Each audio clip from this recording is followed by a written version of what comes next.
Easy! Easy! Easy! Easy! Easy! Easy! Easy! Easy! Easy! Easy! Easy! Yes. What were you worried about? Everyone, what were you worried about? I've never felt like that before in my life. Dearie me. Yeah. That's what it's all been building up to. Wow. It finally clicked. Oh, dearie me. What are they doing? I've never known. Honestly, I've never known that. No. Those feelings of, No. my goodness, last minute, last gasp, equaliser, win the game in extra time, and you go away thinking, that was... it wasn't incredible, was it? Yeah. It was... It was incredible. I mean, it was incredible. It's a stunning turnaround, but... We should feel a lot more kind of energised by a last-minute overhead kick. I was into it. Oh, of course. I was well into it, let me tell you that. But you should still be into it. Do you know what I mean? We should all still be buzzing from it. Yes. I think we are, but I think I am still buzzing a bit. I understand Jim's point. I understand the feelings that Jim seems like he's got, but yeah, I am still buzzing. yeah. I'll tell you why I'm still buzzing, and then Marcus, you can take us through the. Have you ever the painted basics over first. a crack in your house and you go, do you know, I think we can get away with that? Fine, that'll be fine for the viewing. Yeah. The guests tonight will never know. Yeah, The guests after them might. yeah. No, they definitely will. Yeah, I mean, 2-1 to England after extra time. Slovakia are out, the little slugs. Yeah, I feel bad for them. We'll come on to them. But I mean, look, for the vast majority of that game, it was reminiscent of Iceland 2016. Yeah, and I actually had to remind myself that before Slovakia's goal, I felt like, England are a lot better. There's a lot more purpose here.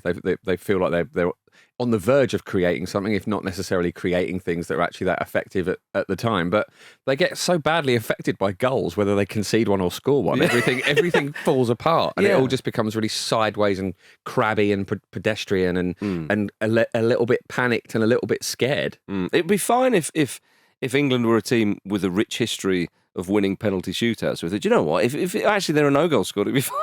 You just think, but look, it was reminiscent of Iceland 2016 for about 95 minutes, but they found a way. Well, this time And we got the main character. There you are, a spectacular turnaround, and it was funny actually after the game when the pundits had their say. Roy Keane was the only one who said, "Look, they found a way to win." No matter what you may say, you have to give credit for that. Yeah. And I understand that, look, there's huge problems, and on current form, Switzerland will batter England. But they found a way to win the game. Talking of the Iceland thing, I mean, it was worse than Iceland because Iceland at the time in 2016 were ranked higher than Slovakia. Right. And I think were probably a better team. Mm-hmm. So it would have probably been worse. But here's the key thing. It wasn't Iceland. Yeah. And there's a very, very key reason why it wasn't Iceland. And we can make those comparisons all we like. And it would have been perfectly legitimate to come in here this morning and make those comparisons had England been knocked out in that way. But they weren't. No. So it's irrelevant. It's totally irrelevant because the game is 95 minutes long and England were able to score. And I do think there's an element to this where I don't think England were good. And I think my notes that I've spent ages writing and then had to delete will be testament to the fact that they weren't good. And we can talk about that. But they're still in the tournament. Yeah. And if you were to transpose this performance or these performances and this end result over to, say, Germany, who are the home nation, we'd be sitting here saying they never know when they're beaten. They always find a way. And there is an element in football, as we know, of teams not doing very well, being in a difficult moment and still finding a way to do it. England did that, and they deserve the credit for that. We can pour over it. We can do the post-mortem. We can talk about who was bad and who didn't play very well and what we were annoyed about. But they won the game. Yeah. And we can't lose sight of the fact they won the game, and they're in the quarterfinals. There's only going to be 8 teams in the quarterfinals, and England are one of them. Yeah. So if England get past Switzerland, which we'll come on to, people are going to have to accept that it's actually not a coincidence. So we're about one game away from it not. That's a huge if, though. What you've it is, said but there. we're about one game away from it not being a coincidence. That Bellingham goal was England's first shot on target in the match. I mean, it had been really poor up to then, early on in the game. I mean, so England have been, people have said, well, the one thing England have been pretty tight at the back. Now, that is partially because they've played with so many players behind the ball. Serbia and Denmark, it was obviously Denmark did score, but it was going to be very difficult. It's difficult for any side if you chuck that many bodies behind the ball. We saw that in the second half against Slovenia. Slovakia started the game well, and there was plenty of warning signs for England, and it just didn't seem to shake them up. Did that Trippier shot after 9 minutes, was that definitely not on target? That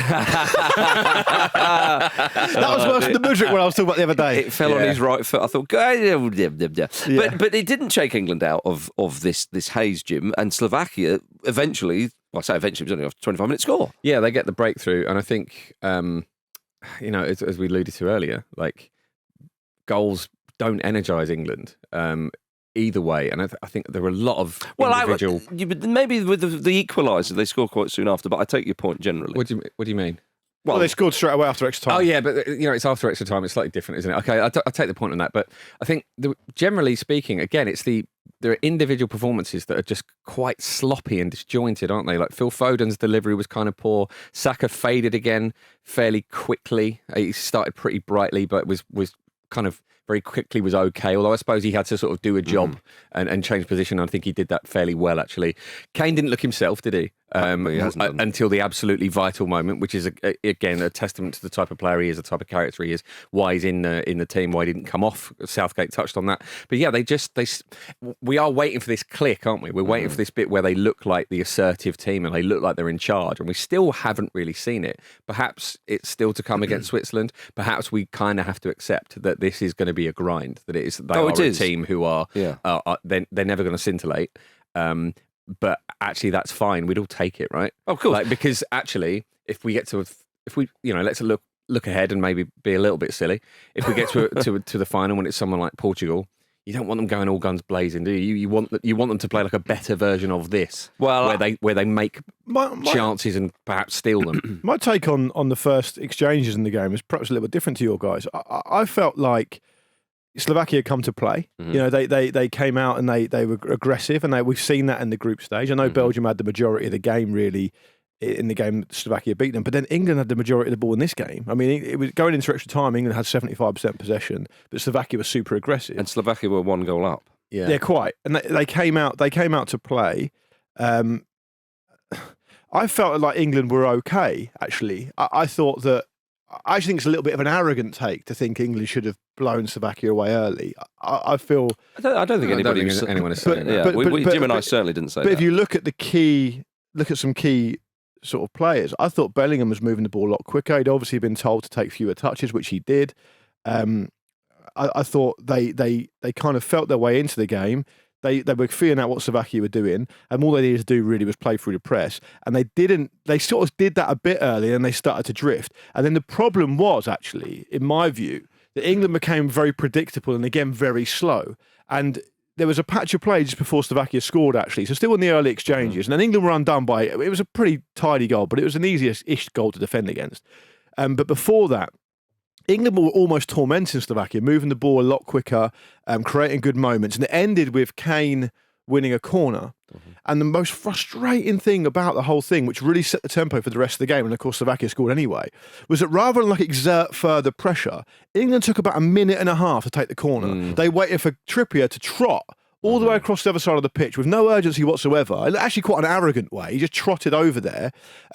Everyone waited for that to happen. Slovakia, you could see, it was driving me mental. The way the camera shot was, Trippier trots across to take the corner from the other side of the pitch. You could see Slovakia organising themselves. It was almost like England had purposely relieved the pressure on Slovakia on their behalf. The corner comes in, easy to defend against. Every corner was easily defended. Yeah, a couple of minutes later, Slovakia score. The only time they played with some urgency in the first half at all was when they were worried because England had another extended bit of possession in Slovakia's half, but they were clearly really worried that the referee's going to blow up for half time. Yeah. So they started to move it really quick again. Towards the end of the first half, they did. Yeah, they should have played like that the entire first half. Well, I think a big part of the problem I found watching it was that actually, after the goal, of course, until Jude Bellingham scores, they didn't really make it difficult for Slovakia at all. No, they made Slovakia's game plan pretty straightforward for them. You know what they're going to do. They're just going to try and defend this lead, make it difficult for them. Well, they didn't at all. This was exactly what I was thinking. The whole game, I just kept sitting there going, "This is so easy to play against. England was so easy to play against. That's fair. And I think in the early stages, the writing was on the wall for the goal. Slovakia were coming forward, they score, and then they just play in that what we now call a mid-block. They just thought, right, and you know what? Slovakia didn't even have to exert themselves that much. That's what they weren't pressing. They were like, you can have the ball at the back. That's what was frustrating about Marcus as well. Definitely, it's a really good point, because I was thinking to myself, going into extra time, where it was going to become extra time, I was thinking, man, Slovakia should be absolutely knackered. They've had none of the ball. Yeah. I mean, traditionally speaking, how many times have we seen in the Premier League, which I know is faster football, but how many times have we seen a team who's set up to frustrate a Man City or an Arsenal, and they just fall apart towards the end? Slovakia didn't look like they were falling apart. Towards the end of the 90 minutes, the emotional tiredness started to wear. But I mean, that will happen to any side, of course. But, they just sat in there, and England, it was that typical old horrible England way of playing. You pass the ball and it's like, all right, I'll take a touch. Now I'll look around and, Slovakia, I've given them all time to get set, and now I've got nowhere to go. There was no movement off the ball, and it was back again and recycle possession for the sake of possession, and Slovakia thought, this is a lovely old job. And England didn't really create anything. We get into the second half, no changes at half time. I mean, Gary Neville was screaming out for changes on the punditry.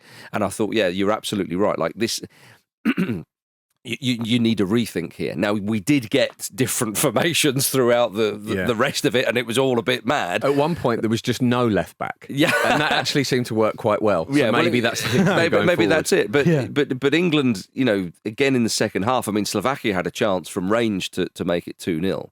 In fact, you regret that. You mean the one from miles out? Yes, exactly. Yeah, that had gone in my mind. Yes, and what God? That was set to be played in montage again for the rest of your life. But again, I think that's another worrying thing about England is they're making sloppy mistakes like that one. Yeah. Trippier, when he plays it back to Gay, who fouls the defender and gets a booking, and he's out for the next game. I was so angry about that. Yeah, I was more angry about that than I was when Walker plays it across to John Stones, who isn't looking at the ball, and then Slovakia score. Or nearly scored. I felt Trippier, I mean, Vish called it a week or two ago. I think Trippier was appalling. I thought he was appallingly bad. And I think if you can't, and he deserves a certain amount of credit, and I think he definitely deserves to be mentioned in dispatches or whatever for the fact that he's playing out of position, he's doing a job, and he's trying his best out of position, right? That's not his fault, so he deserves that amount of credit. Full stop. Next sentence, he was terrible, and the way that he played that ball so sloppily under very, very little pressure, actually. Which then caused Mark Gay to have to make a decision to take a yellow, and the referee started the game very twitchly anyway. He did, yeah. And now Gay misses the quarter final. Yeah. I was so angry about that because it was so unnecessary. It was typified by a bit of sloppiness here or there. It was. I think sometimes, like, you look at the situation in the cold light of day and you go, is Southgate at the moment just a bit of a lucky general, right? They get through the group, top of the group. They have this situation against Slovakia. And I said this earlier, didn't I? If it was Germany, maybe people would be talking about it a little bit differently.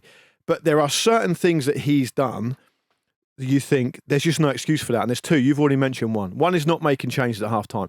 Even if you only take it from one point of view, which is how is it going to be received, he's never going to get in trouble for changing it. No. It's been so bad in the first half in knockout football. People are always going to have given him the benefit of the doubt and say he had to change it. Yeah. When he doesn't change it, he invites loads more pressure on himself. The one other thing that I think was absolutely, like, astonishingly unforgivable was England didn't think it was worth putting Anthony Gordon on against a 37-year-old fullback on a yellow card who plays in the German second division. Yeah. At no point do they go, well, that's an outlet. Yeah, I mean, that's a chance. Yeah, it was fucking unbelievable. Yeah, I mean, I was screaming for. I mean, I have been the whole tournament screaming for a bit more of Gordon. But the first time, I mean, Cole Palmer coming on, I think made sense. But it was interesting to see Saka go to left back. I mean, that had been mentioned. It was sort of quite crazy. And Saka himself said he didn't think that was the solution because he didn't want to do it. He's been played out of position in a position he hasn't played in for a long time, and he played really as a wing back when playing that position anyway. But the dynamic of the game made ensured that he would have to do very, very minimal defending. Yeah, absolutely. Yeah, right. And I think he did well, actually, with the task as much as it sort of came towards him. I was worried about it because it's a side of his game that is, he's rarely used, certainly on that side. But I thought Palmer did well, actually. He brought a bit of security. He was it was slightly unspectacular. Shoring up the 1-0. But he wasn't on for very long. Yeah. Mainey was a bright spot as well. I thought Mainey did probably really well. England's best player. I mean, at least he was the only one who looked pretty comfortable on the ball and tried to do something. Big Jared did it so well. But in that second half, though, again, Southgate. So some of the best managers, not all, because Pep Guardiola, is a bit like William Shatner in Family Guy sometimes on the sideline. But sometimes, like the Carlo Ancelotti, it's calm, and we give Carlo Ancelotti enormous credit because of his CV and what he's won. But Real Madrid scoring last-minute goals, and he's always calm. We would say that it's a bit like the air stewardess on the flight. A bit of turbulence. You look at Carlo, and it's calm. Southgate is also calm. And Southgate may well feel vindicated because he didn't sort of make loads and loads of changes on one hand, and he kept Bellingham and Kane on. And okay, fine that they scored. One might say it was rather luck than judgment. But the substitution, which I think a lot of people went, why on earth is he doing this, including the man he brought on himself, was when Ivan Toney comes on with 2 minutes to go. Yeah.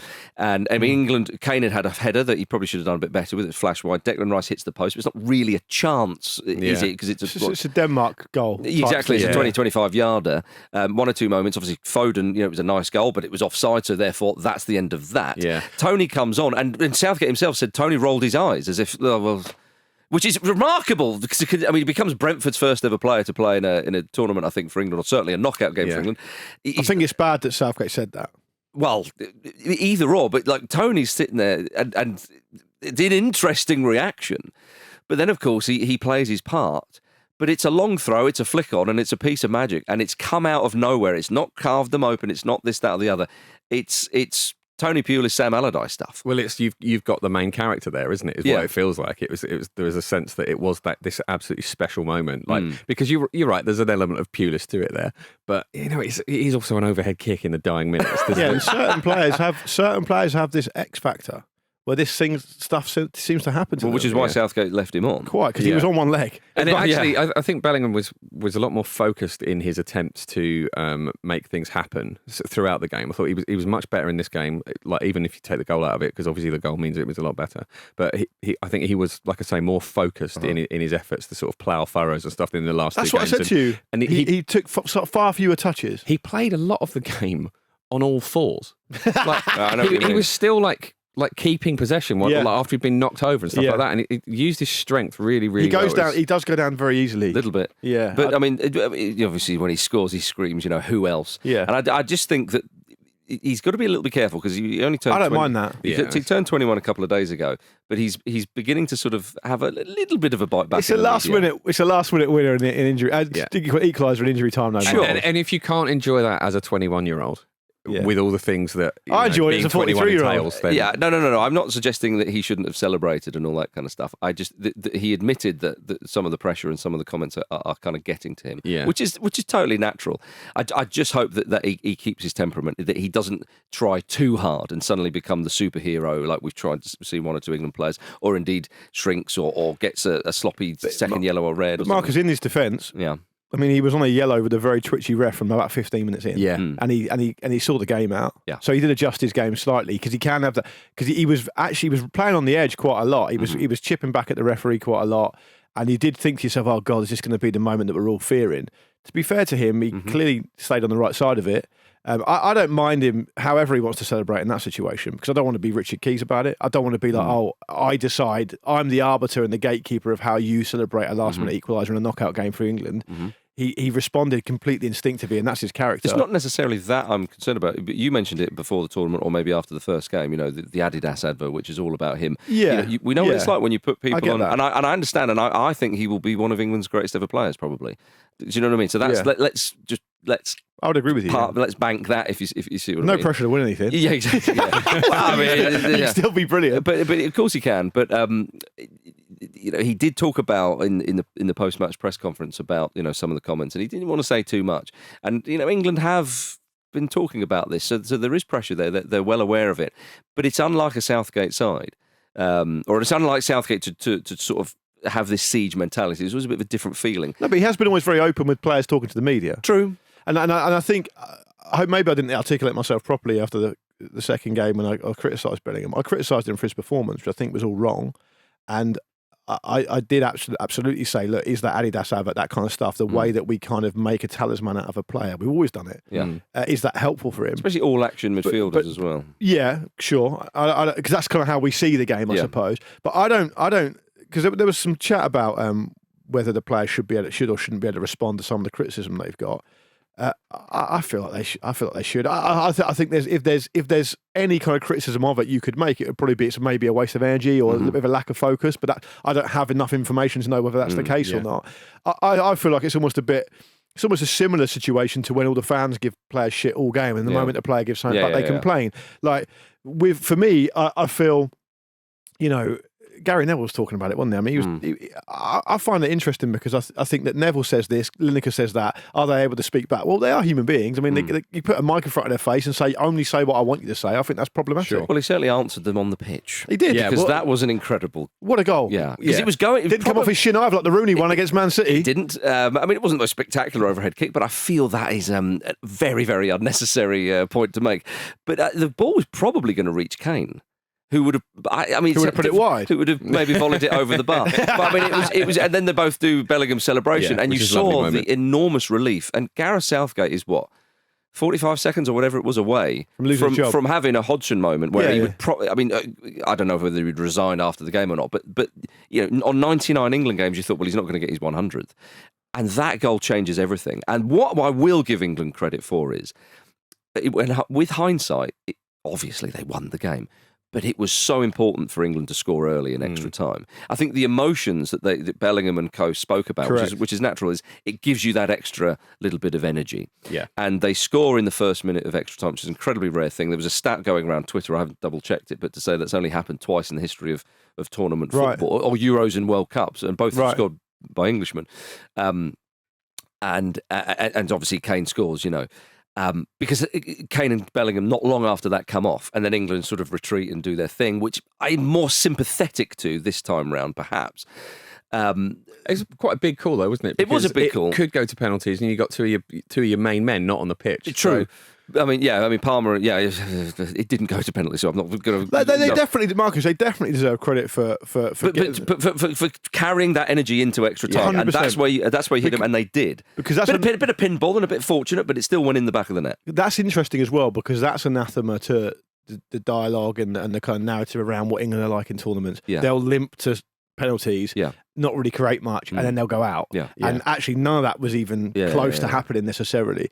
I would also say the goal that Bellingham scored reminded me somewhat of David Pratt's against Belgium in '90. I know that was at the end of extra time.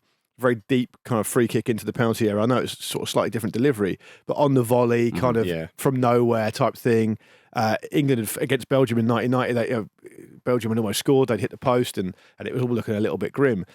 This is why I'm kind of want to tap into this idea that these tournaments are about moments. Yeah. Like, you think of so many moments. The first one that springs to mind is the Fabio Grosso one for Italy, in the semi-final.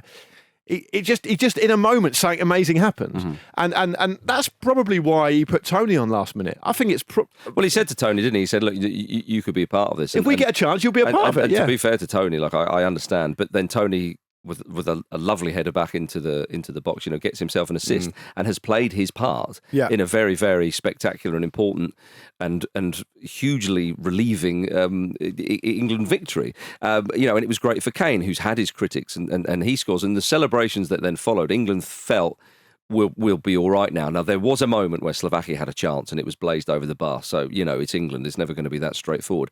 But then England sort of fall into a kind of a 5-4-1. Gallagher came on with a bit of energy, and I think that's what you have Gallagher in the side to do. That's his job. Tony has the chance late on. Oh, as well. that would have been lovely, on the cake. wouldn't it? But, Eze, we mentioned him. He came on, and again... Eze was excellent, I thought. Just like, do something, please. Work really hard and get in there. And it's crazy. The tactics and strategies and so on, it becomes very basic, and it becomes almost a slugfest, although slugfest is usually quite interesting and exciting. This is perhaps a little bit more, if you will. And Konza comes on and gets some minutes, which are probably vital, because you would imagine it probably will be him who will start against Switzerland. So, it was all over the place, but it was about getting over the line. And they did. Yeah. And that's important. Yeah. I think it's important to look at what actually happened rather than what everybody thought should have happened. Or what worried was going to happen. The substitutions everybody wanted him to make, and the approach everybody wanted us to take to it. Like, it's crucially important to just look at the reality of it, I think. And that Southgate has said that a lot. And it can be frustrating, can't it? It can be frustrating when it almost sounds like he's trying to tell you that a bad performance was actually a brilliant one. Yeah. It's to the point where it almost feels a little bit patronising. Yeah. But at the same time, it is utterly, utterly crucial to acknowledge that the plan did work. But also to enjoy it. I think that's a couple of my I mates. think this is the disconnect, isn't it? It's very difficult to enjoy it. And that means that even reasonable people, even measured people, find themselves criticising England simply by describing them. Yeah. And that is what's feeding into the camp at the moment, isn't it? I also think if you sit through 94 minutes or whatever it was of stuff you're unhappy with, you should take the time to celebrate a last-minute equaliser and then the fact that a goal was scored straight after the start of extra time. You've got to take the joy in those moments as well. And those things did happen. It's not a coincidence, I don't think. I would say on the back of the extra time chat you guys have just had, I didn't agree with when they moved to like a 5 and a 4. And they didn't really seem like they had any outlook. Kane had gone off. It looked a little bit kind of what we have, we hold. And Slovakia should have been a lot more tired than England were. I would have liked to have seen Gordon come on, as I keep saying, because he can carry the ball. And if he's fresh, I just think it's a nightmare scenario. If he comes on, he can carry the ball like we saw in that little cameo he had in the previous game. So I think they have got to adjust and work out what they're going to do in that situation again, because it didn't look that solid or that kind of thoughtful to me. But on the flip side to that, I would say, Slovakia had chances, fine. They're going to have chances. They're in the knockout stage on merit. Georgia had a chance against Spain and they scored it. These things do happen. And the final thing I would add on the idea of what shape they're going to use when things start to go a little bit crazy is that there were far too many poor individual performances. And I think you can't blame Southgate for that. You can't. But what you can do is not blame him for not acknowledging and changing that. I think Trippier may well look like he can't play anyway, so he might have to change that. Obviously, Gay can't play. I thought Gay was okay again. I thought he's had a pretty good tournament overall. Odd mistake here or there, but I think he's done well. He can't play. So there's two changes you have to make. I thought Walker was really poor. Yeah. So I don't know if that's realistic. He's going to change that. But I'll tell you what, here's where it gets interesting. Walker has been overall absolutely brilliant for England. No one can deny that. But the big chat has been, it's from all the mainstream kind of pundits has been, it is insane that Alexander-Arnold doesn't play at the right for England. They keep saying that. Gary Neville's weirdly obsessed with it. When Walker puts in a performance like that, it does give Southgate another decision to make. And as we've already seen, the camp are at least being aware or conscious of the fact that the media are saying what they're saying, because we know that because the players are telling us. So if Walker, it's a chance that they're going to have to make 2, possibly even 3 defensive personnel changes. Well, my worry is that Southgate will stick to the same kind of system and the same team. And I can't find any justification. You said it, Luke, that if he brings on anybody within reason at half time, no one will criticise that. Yeah. You'll say, well, at least he rolled the dice and had a go. If he plays against Switzerland, and look, it's not until, Saturday, the Switzerland game, so we'll have a good run up at that, in the days ahead. But if he just goes, right, okay, that was lucky, right, next game, though, the same players are really going to click because those moments. I think he will do that. Well, I'm concerned. I mean, looking ahead to the Switzerland match, Southgate said, I'm not naive. We're going to play a team who've looked outstanding, not just in this tournament for quite a while. It'll be a big tactical challenge for us. We've had a lot of problems to solve through the whole lead into this camp and through the tournament. We're putting a plaster over different things, giving young players opportunities. We're somehow finding a way. I can imagine how everyone is going to react to that, even though we won, but we're still there. Now, that seems like quite a sober and realistic take. Again, he knows more than anybody. He's the England manager, for crying out loud. But when you hear Switzerland manager Murat Yakin say after they won on Saturday, I knew that if the Italians came with a back four, we would destroy them. And my goodness, didn't they just? Yeah. You think, well, bloody hell, Gareth, are you listening? Now, I said, was it yesterday, but in the lead up to the England game, the Italy business is a warning for England. Yeah. England have had their, if you like, if I'm going to try and squeeze and draw some little parallels, Italy had their moment against Croatia, last minute equaliser. Oh, will that kind of carry them through well, and will that give them a bit of emotional boost and all the rest of it? Nothing. No. Yeah. In fact, at the end of that Switzerland game, I thought they probably would have preferred not to have scored. So, joking around. England, again, just because, yes, it gives everybody a huge boost. Absolutely. And these moments can change the trajectory and all that kind of stuff and give great encouragement. But it does not mean that you're going to out-tactic a side who are so well-drilled. But we made it, though. We made it. We made it. Not do that again. Could be the last one for a while. Yeah. But as I say, do enjoy it, though. Do enjoy it. All right, after the break, we've got Spain versus Georgia. and we are looking ahead to tonight's game. See you in a moment. Can you see Gareth Southgate surviving this? No way. He's not coming back after this. I mean, he even said himself, if they don't win this tournament, he's out. And I think that's I'm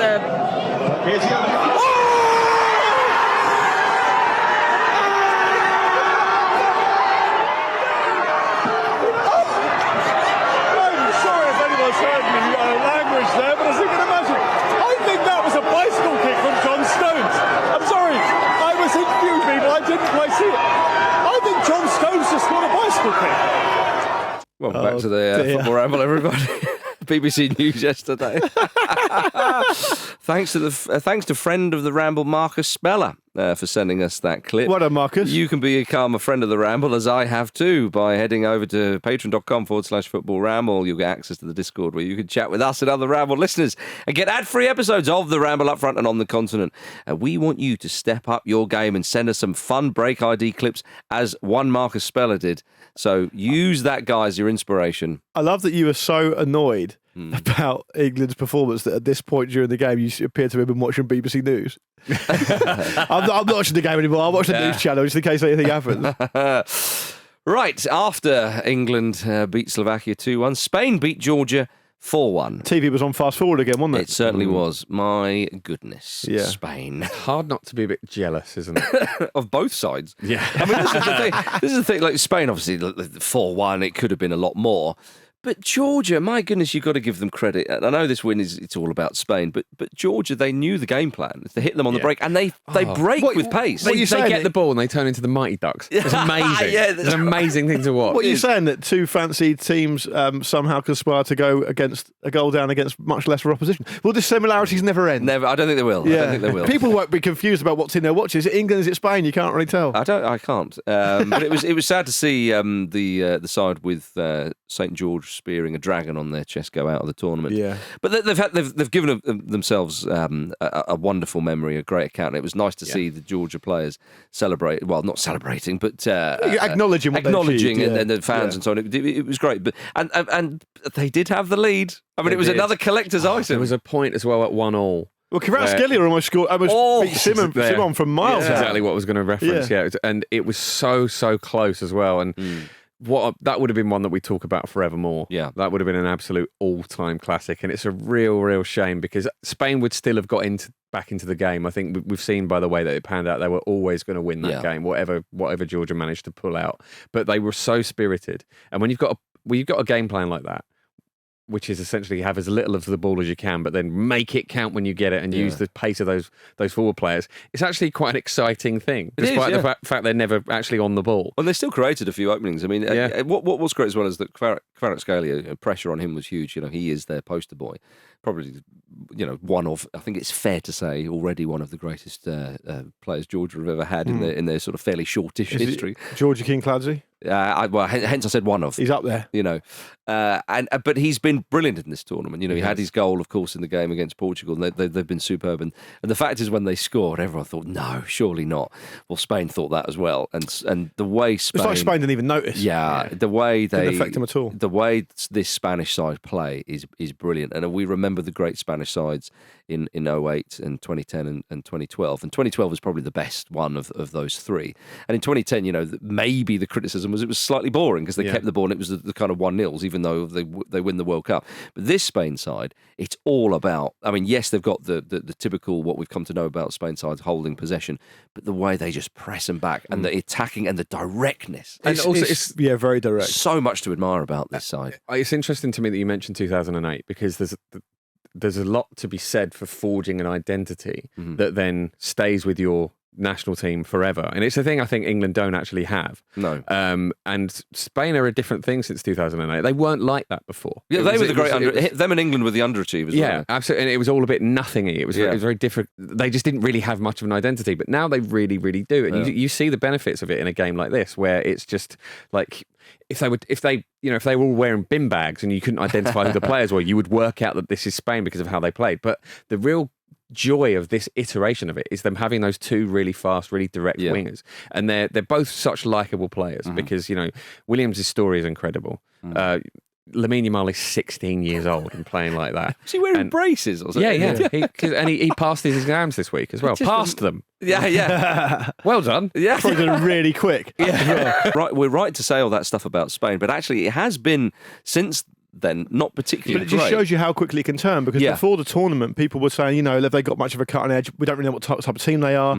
De La Fuente is this type of manager that's actually kind of similar to Southgate, really, in Yeah. terms of managing in lower age levels and stuff. Yeah, we should say at a major tournament they did win the Nations League. So Of course, you always have to say that. Yeah, You well, always chuck yourself in there. Yeah. I mean, Someone has to remember what happens in it, don't they? And it's Producer luckily for us, it's Marcus. Charlie has not taken Nations League as a quote unquote major tournament, so you can take that up with him later. Yes, indeed. But I would like to add that it shows that that's it. That's how quickly it can change around. When you're a team who perhaps has that inbuilt confidence of saying, you know what, actually, it's not that long ago we were winning tournaments and we can do it again. That becomes a different story. And I'd also like to single out that if you look at Williams on the left and Yamal on the right, ostensibly, I mean, I know there's a lot of movement there, and they were both fantastic. And Yamal deserved to score; he really deserved the goal. But what it does is it negates the idea that if you have to rely on Alvaro Morata to score goals, you may be found wanting, because if it's not his day, we know what he can miss chances and all the rest of it. But it's not just the wide forwards. I actually think if you look at Carvajal on the right back supporting him, has so much experience, done so much, like can be so supportive. Pedri, who's I know a bit more inside, but is so good with the ball. And then particularly on the left, I think Marc Cucurella had a fantastic tournament. He was absolutely brilliant in the final group game, and he was amazing again last night. I know he got subbed off late on, but that's because the game was won. The support you get if you're someone like Nico Williams with him behind you, up and down. I don't remember Spain ever really looking threatened on their left-hand side. I might be wrong, but I can't remember it happening. The goal Georgia scored came down the other side. So it's an amazingly balanced team with a huge blend of experience and like the exuberance of youth. They've got so many ball players in there. And they do look a real threat. And Rodri just in the middle of it all. conducting Rodri's it. just inevitable, isn't he? Yeah. That goal he scores it's like he exclusively scores big, important goals from around that area of the pitch. And then, of course, you've got the strength and depth on the bench with Danny Olmo coming on. That incredible touch to put the fourth one in, or to set himself to put the fourth one in. And from 4-1 up, I think that was probably when they looked their most dangerous. That they were enjoying it. They were trying to get as many as they could. He could be a real X factor for them, Rodri, not just for the obvious reasons, but for the fact that he scored 4 goals for Spain, and 3 of them have been in the last 5 games or something. Like he really seems to step up when it matters. But pre-tournament, not many people were talking about Spain. And I said, for the mere fact they have Rodri, you have to put them up there. I know it sounds a bit daft, but it's not stupid to say he's the best midfielder in the world. He's just a glorious footballer, and it's so intelligent and just magnificent. And this, what I love about this Spain side is that the movement off the ball, and this is something. So when we talk about the sort of Spanish identity, this team plays a bit different to 2010, for example, under was it Del Bosque and whatnot. So we understand it can be a bit lazy to sort of suggest that they've had the same sort of iteration, which I don't think anybody was, by the way. But one thing that Spanish sides often give you is that movement off the ball, which we finished talking about England, but England just don't have that. They get the ball and everyone stood still, and it's like, well, you're marked. You do it. Yeah, exactly. And it's like, well, I'm marked, so maybe not give me the ball. Yeah, but you can move away from the defence. They move everywhere, and the fluidity is brilliant. However, the fluidity is great, and we that's just how the game is played at the top level now, and has done for many, many years. It's nothing new. But what I like is they do have the 2 wide boys who are always outlets. Wide boys! So, you always have 2 players who you know where they're going to be. Yes, there's obviously fluidity and all that kind of stuff, but you've got those reference points, you've got those outballs, and they use them so bloody well, and they looked absolutely terrifying. I mean, Lamine Yamal, PSG are reportedly willing to play 250 million euros to sign him from Barcelona. Now, yes, of course they are. Of course they are. Do you know what I mean? But please, Lamine, don't. Yeah, for crying out loud, learn from history there. But Spain themselves, they'll go into the game against Germany and they'll think, we'll have this lot. And that is a huge game. And that is why, if I was a Germany fan, I would be thinking, why did we have to score in the last minute against Switzerland? I'd much rather be playing bloody England. But it'll be quite something. It really will be. But again, going back to Georgia, what a tournament they've had. And even in this game, I think it was almost a fitting end for them in that they play for my money, the best team in the tournament. Only thus team to far. score against them as well. Yeah. Yes, indeed. But they're well beaten. So it's not like they come off thinking, but if we'd have just put that chance away. No. You come off and you go, do you know what? We've just probably played arguably definitely one of the best, maybe the best side on the continent. Time will tell. Yeah. We've given a great account of ourselves. We've really lit up this tournament. People have enjoyed watching us. And that moment between players and fans after will live long in the memory. Absolutely, because it's about expectations. Exactly. If unquestionably the first challenge that Georgia would have had would have been to qualify for this tournament, and we talked about that, how much more easy it is to qualify now. They did that. Then no question, the first day of camp, the management team will be saying, if we can get out of the group, it'd be massive for us. After that, anything else is a bonus kind of thing. You get drawn against Spain, you get well beaten. That's fine. Like it's not patronising to say that. I mean, different teams have different expectations. If Slovenia would probably be exactly the same when they face off against Portugal. Get out the group. That's the first challenge, and they did that. Anything else is a bonus. Spain v Germany in that quarterfinal looks an absolute delight. Yeah, it's such a clash of styles as well. There's also the fact that Germany, the home team, who weren't fancy before the tournament, they've had so much difficulty to go through by their own high standards. You've got a situation where Nagelsmann is probably the best international manager working in Europe. It's not really known in international football these days to have the top managers. Nagelsmann, he's most expensive manager in the world, for goodness sake. He's got a massive future ahead of him. My point just being that if anyone could kind of work out how to be effective against them, you'd probably think it could be him. So there's a whole bunch of narrative at play there. It's going to be an amazing game. It will be a far better game than the obvious. Well, there we are. A holiday. It'll be like, do you know what this game is? It's the pint at the end of a terrible day's work. Well, today we got a big one as well. France versus Belgium, and also that game that you just mentioned there, Portugal versus Slovenia. Now, Belgium have apologised for posting a video where Amadou Onana was singing that he was going to kick Kylian Mbappe's shin. Oh. Kick him in the shin. His nose is already done. Who wants the shin? He's not actually done it yet. No. Save the apology. Yeah, exactly. Yeah. So it's quite like an innocuous thing to sing about. It's not like he's going to tear his head off. It's also weirdly specific. Yeah. Which shin? Also, the only part of the body which will have a pad over it. Probably. Yeah. Well, apart from his face. Oh, that one. Or his foot. He's got a boot on his foot. Yeah, it's not a pad though, is it? He might have a little sports bra on. Could do. There's a lot of options. Yeah, don't go for a nipple gripple then. it will be. Give a Chinese burn. Give a lovely old Chinese burn. Yeah, well, we're all interested to see what Onana will do to Mbappe. Hopefully, it will be on the right side of the laws of the game. But what accent will he do it in? That's true. What language will he do it in? Yeah, I mean, how many more accents does he have as well? We don't know. We've only seen the two. He could have loads of them in there. He could do. Yeah, I'm really looking forward to this one. Now, what about this? The mayor of a small Belgian town has closed the border crossing with France. Only pedestrians and bikes can get across. That's the stuff. This is when the moment you said the mayor of a small Belgian town, I thought we're in for a good game. This is great. This is Ramble heritage. the whole town is made of chocolate. And he's worried waffles. because the French keep coming over and just biting bits out of buildings. Yeah. No, the mayor Vervick said they come driving around here, they start honking and get out to dance in the streets. We want to avoid triggering people to do stupid things. Above all, they cannot honk. Sounds like he's not that confident about the game tonight. Yeah. So apparently. I mean, by the way, imagine how crap you've got to be as a Frenchman if you're thinking, if we win tonight, we're going to Belgium to celebrate. We're off to honk. Belgium's boring. Stay in France. Why would you? It's honk everywhere. It's honk in Belgium. It must be maybe in the 2018 World Cup in that semi-final it happened. I don't know. Maybe, but at no point. All I'm saying is, if England play Wales, at no point am I thinking, right, I'm popping across the border to celebrate it. Yeah, but if you live right by the border, It's petty. It's petty. It's beyond petty. Yeah. And France have got way bigger things to worry about right now. But anyway, let's not get political.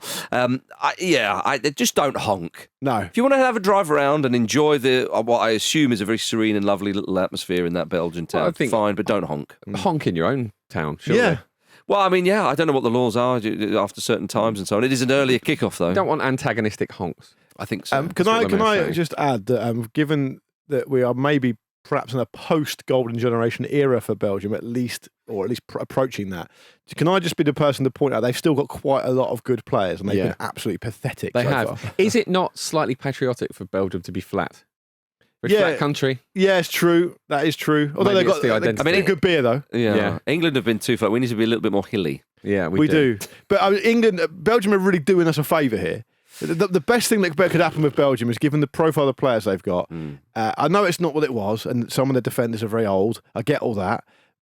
And they haven't got Courtois there, I understand that. But if they can roll over and get pumped about 6-0, that would relieve a lot of pressure ideal. for England. Do you think so? I think so, yeah. I'm not sure it would. But Or, alternatively, it would be fascinating if there was a knockout France, but presumably none of us can see that happening.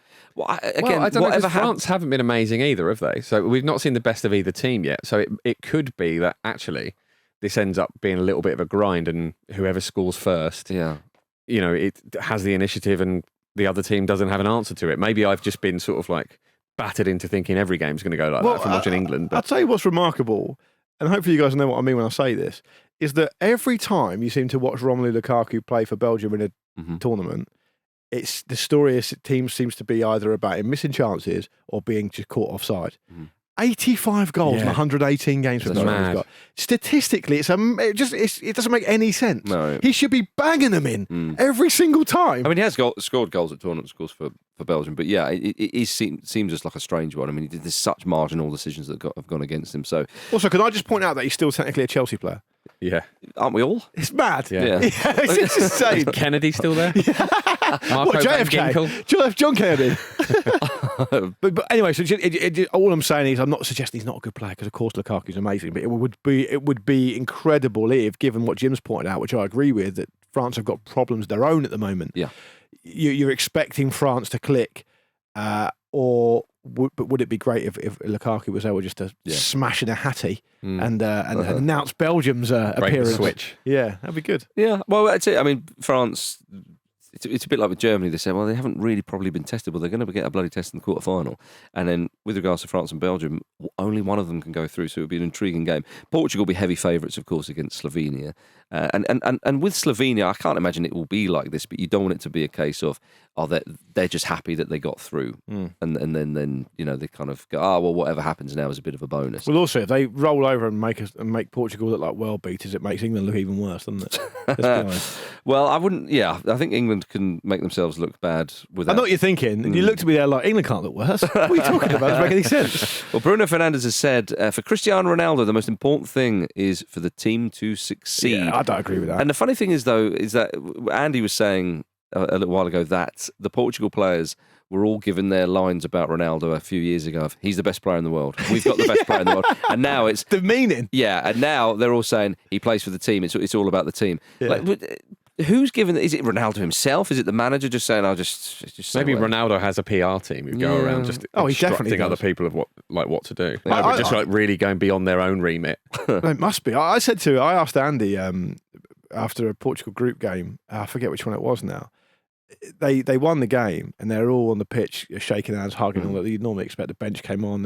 And Portugal, Ronaldo, I thought cut quite a lonely figure. You're spinning this narrative about Ronaldo. You said Do you know what it was? It was when you said this in the group stages of this when tournament. Conceição scored that last minute winner. Yeah, everyone seemed to be kind of like not avoiding him, but like just largely unaware of the fact that he was going around doing stuff. And I said to Andy, did the other players just not like him? Do they find him really tedious? And he said, it's not that they don't like him. They just think the scales have dropped from their eyes a little bit, and he's just another player kind of thing now. But I found that interesting. Well, I mean, he is just another player. That's fine. But it doesn't mean to say that they're shunning him. It looked like they were. I don't know. I think you're. Is it a full shun? Marcus, it sounds like a mild shun. You're but not getting a bit banishment or anything. tabloidy on that. I'm Fox Mulder. I want to believe. No, you're Fox News. Oh yeah. And you're Scully, Yeah. the sexy one. Am I? Yeah. Oh, I'll take that. And me and you going to do No, it? hang or on, not? you look like Dan Petrescu. Yeah, it does. It's a good thing. Well, Slovenia did beat Portugal 2-0 in a friendly back in March. So will that have any bearing on the game? Actually, Jim? the Portuguese. I don't think that matters. But the Portuguese have been talking about this a lot, like where it does seem to really be in their minds, which to me means that Slovenia might be on the end of a hiding, actually. I want to sort of put it right. Yeah. And Ronaldo, he's going to want that goal, isn't he? He's going to be a really interesting watch tonight, I think. I think we're going to see swarming. I think they're going to swarm. And I think they've been really good. Yeah, they have. And I think that last game when they were beaten by Georgia, it was a great performance from Georgia. Portugal had chances, they didn't put them away, and it was effectively their B team, and they were through. But they're still going to have taken that badly, aren't they? Oh, of you think they're course. going to want to put that right, and they're going to want to make a point again and reaffirm themselves. Absolutely, and there is a gamble sometimes when you play that third game, you rest players and you bring in other players. It can go in a number of different ways. A lot of players are appreciative that they got on the pitch because, again, these are human beings. You go to a tournament and you're not used at all. You're like, come on, I could have had at least 20 minutes or whatever. Yeah. Or look at Spain. They rested a number of players in that last game and didn't seem to have any effect. In fact, it had a positive effect when they play against Georgia. But then, you don't want players to kind of, just take their eye off the ball. And I think that's what they're doing, going on about the Slovenia defeat. It's making everybody stay completely focused. But I don't think it will have the slightest bearing on what will happen. Nope. And I think Oblak will be a busy man. You never know, though. You just never know in tournament football. That's right, yeah. And we see surprises in the past. We can see them again. Well, we haven't had a giant killing. We nearly had one. England are among the favourites, so that's why it would be a giant killing. We nearly had one. Slovakia. I think even the most hard-hearted Scotsman would be able to say that was a giant killing. Yeah, they wouldn't have time to think about that because they wouldn't be able to believe their luck. But I don't think you could argue that Slovakia beating England wouldn't have been a giant killing. Exactly, yeah. Slovakia ranked 45th in the world. Of course it was going to be a giant killing. We'd like to see one. We're not going to see one in Austria-Turkey because there can't really be one there. Potentially Romania-Netherlands. Portugal-Slovenia is probably the last chance in the second round for there to be one. Yeah, I'd say so. Thanks for watching a clip from the Football Ramble podcast. Don't forget to subscribe so you never miss a video. And if you're feeling extra generous, why don't you like this video? Why don't you like this video?